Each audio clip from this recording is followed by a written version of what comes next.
Hello everyone welcome to Mastermind. So बंधु बान्धवসকল আপোনালোকে নিশ্চয় জানে যে আসাম পুলিশ কমান্ডো বেটেলিয়নৰ যি আপোনাৰ 2450টা পদ আছে এইখিনিৰ কিছুদিন পিছতে এইটো মাহতে সাইকোমেট্ৰিক টেষ্ট হ'বলৈ গৈ আছে। সো আপোনালোকৰ বহুত সোনকালে সাইকোমেট্ৰিক টেষ্ট হৈ যাব আৰু ইয়াৰ বাবে মই আপোনালোকৰ বাবে ৰেগুলাৰ কুৱেশ্যন আনসাৰ কিছু সাইকোমেট্ৰিক টেষ্টৰ উপযোগী কিছু কুৱেশ্যন আনসাৰ ডিসকাশন কৰিবলৈ ধৰিছো। সো আৰু মই যিসমূহ কুৱেশ্যন আনসাৰ আপোনালোকৰ লগত আলোচনা কৰোঁ সেইসমূহ আপুনি বেলেগ চেনেল যদি আপুনি নিশ্চয় চাই সাইকোমেট্ৰিক ওপৰত সো আপুনি মিলাই চাব একদম নিমিলিব কেতিয়াও। সো আপুনি নিশ্চয় এটা বস্তু ভাবিব মই সেইসমূহ কুৱেশ্যন আপোনালোকৰ বাবে লৈ আহোঁ যিসমূহ আপোনাৰ সাইকোমেট্ৰিক টেষ্টত সোধা হয় সেই কুৱেশ্যনটো আপোনালোকৰ বাবে লৈ আহোঁ। সো আপোনালোকে নিশ্চয় ধ্যান দিব ভিডিঅ'টো চোৱাৰ সময়ত। আজিৰ যিটো মেইন কুৱেশ্যন সেইটো হৈছে তোমাৰ নিজৰ বিষয়ে কোৱা। সো এইটো হবাতোকৈ ডাঙৰ এটা প্ৰশ্ন হয় কাৰণ ইণ্টাৰভিউৱাৰসকলে এই প্ৰশ্নৰ জৰিয়তে আপোনাৰ জীৱনৰ লক্ষ্য আপোনাৰ অভিজ্ঞতা আপোনাৰ আত্মবিশ্বাস নিজৰ ওপৰত কিমান বিশ্বাস আছে আপোনাৰ মানসিকতাৰ এটা ধাৰণা ল'ব পাৰে। সো বহুখিনি ধাৰণা লৈ দিব পাৰে। সো ইয়াত বহুখিনি কথাই ওলাই আহে। সো আপুনি নিশ্চয় ফাৰ্ষ্টত আপুনি যেতিয়া ক'ব আপোনাক সুধিব যে তোমাৰ নিজৰ বিষয়ে কোৱা তেতিয়া আপুনি ফাৰ্ষ্টত নিজৰ নামটো ক'ব নিজৰ ঠিকনাটো ক'ব। সো এইখিনি আপোনাৰ গাঁওখন বা আপোনাৰ চহৰখন ক'ত আছে সেইখিনি ক'ব। সো ইয়াৰ পিছত ক'ব যে মই সদায় ভাবিছিলোঁ যে মোৰ জীৱনৰ লক্ষ্য এটাই আছিল আৰু মই সদায় ভাবিছিলোঁ যে মই সেনা বাহিনীত যোগ দিম কাৰণ প্ৰত্যেকজন মানুহৰ জীৱনত এটা নিৰ্দিষ্ট লক্ষ্য থাকে এটা গোল থাকে এটা সপোন থাকে। মোৰ লক্ষ্য এটাই কমাণ্ডো হোৱা। যেতিয়া নিজকে ছাকচেছ তেতিয়াহে মই কমাণ্ডো হ'ব পাৰিলেহে নিজকে ছাকচেছ বুলি ধৰিব পাৰিম। সো ইয়াক কেতিয়াও চাকৰি বুলি মই জীৱনত কেতিয়াও ভবা নাই কাৰণ এয়া মোৰ জীৱনৰ গোল হয় মোৰ লক্ষ্য হয়। সো আপুনি নিশ্চয় বুজি পাইছে এনেদৰে আপুনি আনসাৰটো দিব পাৰে। আৰু আপোনাৰ এটা কুৱেশ্যন এনেধৰণৰ কুৱেশ্যন আহিব পাৰে যে কোনবোৰ গুণ আপোনাক কমাণ্ডোত যোৱাৰ বাবে আগ্ৰহী কৰি তুলিছে। সো আপুনি যে কমাণ্ডোত গৈ আছে আপুনি কমাণ্ডো বহুত ভাল পায় কিন্তু কমাণ্ডোত তেনেকুৱা কিবা এটা গুণ আছে যিটো আপোনাক কমাণ্ডো যোৱাৰ বাবে বহুত আগ্ৰহী কৰি তুলিছে। সো সাইকোলজি এটা শব্দ আছে নহয় যিটো সাইকোলজি আপোনাৰ মনোবিজ্ঞান। সো আপোনাৰ মনত কি চলি আছে সেই বস্তুটো একদম 100% ৰিয়েল লাইফ চিটুৱেশ্যনটো তেওঁলোকে আপোনাক চেক কৰিব। যিদৰে এতিয়া আপুনি নিজেই চাওক আপোনাক প্ৰশ্ন কৰিছে কোনবোৰ গুণে তোমাক কমাণ্ডোত যোৱাৰ বাবে আগ্ৰহী কৰি তুলিছে। সো আপুনি নিজে মনে মনে ভাবক যে আপুনি কমাণ্ডোত থবাতোকৈ বেছি কোন বস্তুটো ভাল পায় কমাণ্ডোৰ কি বস্তুটো আপুনি ভাল পায়। সো মই কেতিয়াও এইটো আনসাৰ আপোনাক দিব নোৱাৰিম কাৰণ আপোনাৰ মাজত যিটো বস্তু আছে যিটো কমাণ্ডোৰ যি গুণটো আপুনি ভাল পায় সেইটো আপুনি কৈ দিব। সো কিয় আপুনি কমাণ্ডোত যোৱাৰ বাবে আগ্ৰহী সো আপুনি কিয় যাব পাৰে সেইটো আনসাৰ আপোনাৰ নিজৰ পৰা ওলাই আহিব। মই আনসাৰটো আপোনালোকক দিব পাৰিম কিন্তু আপোনাৰ বাবে হয়তো কাৰেক্ট নহ'ব। যেতিয়া আপুনি আনসাৰটো দিব তেতিয়া দিয়াৰ সময়তো তেওঁলোকে আপোনাৰ পৰা বুজি পাব যে হয়তো বেলেগৰ পৰা শিকি আনসাৰটো দিছে। সো আপুনি নিজে কিয় আগ্ৰহী হৈ আছে এনেকুৱা কি দেখিছে আপুনি কমাণ্ডোত যাৰ বাবে আপুনি আগ্ৰহী হৈ আছে।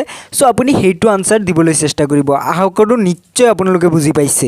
তো ইয়াৰ পিছৰ যিটো কুৱেশ্যন আছে সেইটোত কোৱা হৈছে যে এনে এটা সময় বৰ্ণনা কৰা য'ত তুমি ডাঙৰ এটা সমস্যাৰ সন্মুখীন হৈছিলা আৰু সেই সমস্যাটো সেই বাধাটো কেনেকৈ অতিক্ৰম কৰিছিলা সেই প্ৰব্লেমটো তুমি নিজে কেনেকৈ সলভ কৰিছিলা আপোনাৰ জীৱনত। সো আপোনালোকে নিশ্চয় জানে যে প্ৰত্যেকজন মানুহৰ জীৱনত কিবা নহয় কিবা এটা সমস্যা নিশ্চয় আহে। সো আপুনি নিশ্চয় এজন য়ং এজৰ হয় আপুনি তথাপিও আমাৰ জীৱনততো সমস্যা আহেই কেতিয়াবা। সো সেই তেনেকুৱা এটা সমস্যা আপুনি উলিয়াব আৰু তাৰ প্ৰব্লেম সেই সমস্যাটো আপুনি কেনেদৰে সমাধান কৰিছিলে আপোনাৰ নিজৰ জীৱনৰ সমস্যাটো আপুনি নিজে বৰ্ণনা কৰিব এবাৰ ভাবি চাব। আৰু আপোনালোকে কমেণ্টত কি সুধিব আপোনালোকৰ কিবা কমেণ্ট কৰে আপুনি এনেকুৱা কোনো সমস্যাত পৰিছিল নেকি আৰু কেনেকৈ সমাধান কৰিছিল নিশ্চয় কমেণ্টত আপোনালোকে জনাব কমেণ্টত ক'ব নিশ্চয় আপোনালোকে আলোচনা কৰি এবাৰ চাব। তো ইয়াত কুৱেশ্যনটো কি আছিল এনে এটা সময় বৰ্ণনা কৰা য'ত তুমি ডাঙৰ এটা সমস্যাৰ সন্মুখীন হৈছিলা আৰু সেই বাধা কেনেকৈ অতিক্ৰম কৰিছিলা সেই প্ৰব্লেমটো কেনেকৈ সলভ কৰিছিলা। সো আপুনি আপোনাৰ ৰিয়েল লাইফত যদি আপুনি এনেকুৱা এটা সমস্যাত পৰিছিলে তেতিয়া সেই সমস্যাটো কেনেকৈ আপুনি সেই প্ৰব্লেমটো আপুনি কেনেকৈ সলভ কৰিছিলে ধুনীয়াকৈ আপুনি বৰ্ণনা কৰি দিব আপোনাৰ ৰিয়েল লাইফ চিটুৱেশ্যনটো বৰ্ণনা কৰি দিব। সো যদি আপোনাৰ জীৱনটো এনেকুৱা হয় মোৰ জীৱনত কোনো সমস্যাই হোৱা নাই মই কি বৰ্ণনা কৰিম।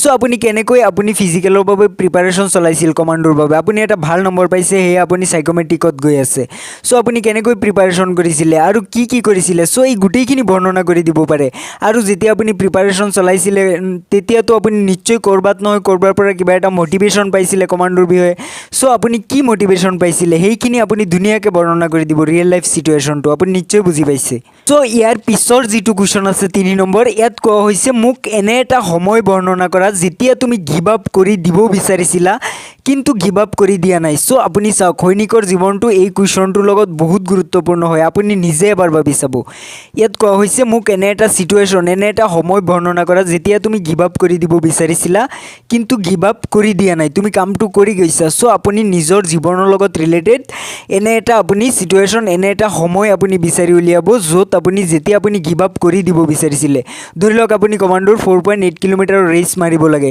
তেতিয়া আপুনি ৰেচটো ফাৰ্ষ্ট টাইমত আপুনি মাৰিব পৰা নাছিল বহুত কষ্ট হৈছিল কিন্তু পৰৱৰ্তী সময়ত আপুনি মটিভেশ্যন ক'ৰ পৰা পাইছিলে আপুনি কেনেকৈ এই 4.8 কিলোমিটাৰ ৰেচটো আপুনি কম সময়ত মাৰি দিছিলে সো আপোনাৰ জীৱনত বেলেগ কিবা সমস্যা যদি নাথাকে তেন্তে নিশ্চয় এইখিনি আপুনি ধুনীয়াকৈ বৰ্ণনা কৰি দিব পাৰে আপুনি ফুল মাৰ্কটো পাই যাব আপুনি নিশ্চয় চাব এবাৰ এই কুৱেশ্যনখিনি প্ৰায় আপোনালোকৰ বহুত কমন হয় আপুনি নিজে এবাৰ ভাবি চাওক এই কুৱেশ্যনখিনি বহুত বেছি ইম্পৰ্টেণ্ট হয় আপোনালোকৰ বাবে কাৰণ ইয়াত কোৱা হৈছে মোক এনে এটা সময় বৰ্ণনা কৰা যেতিয়া তুমি গিভ আপ কৰি দিব বিচাৰিছিলা কিন্তু কৰি দিয়া নাই তুমি কামটো কৰি গৈছা সো সৈনিকৰ জীৱনত এনেকুৱা হৈ যায় গিভ আপ কৰি দিয়াৰ মুহূৰ্ততো কামখিনি কৰি যায় আৰু শেহত গৈ সফল হয় সো আপুনি এনে এটা সময় বৰ্ণনা কৰি দিব আপোনাৰ জীৱনৰ লগত যিটো জড়িত হৈ আছে ইয়াৰ পিছৰ যিটো কুৱেশ্যন আছে ইয়াত আপোনালোকক কোৱা হৈছে ইয়াৰ পিছৰ কুৱেশ্যনটোত আপোনালোকক কোৱা হৈছে তোমাৰ সামৰ্থ্যৰ বাহিৰত কিবা এটা কাম কৰিবলৈ ক'লে তুমি কি কৰিবা সো আপুনি নিশ্চয় জানে সৈনিকৰ জীৱনৰ কমাণ্ডোৰ কামবোৰ কেতিয়াবা কঠিন হৈ পৰে যেতিয়া আপোনাৰ সামৰ্থ্যৰ বাহিৰত কিবা এটা কাম কৰিবলৈ কয় তেতিয়া আপুনি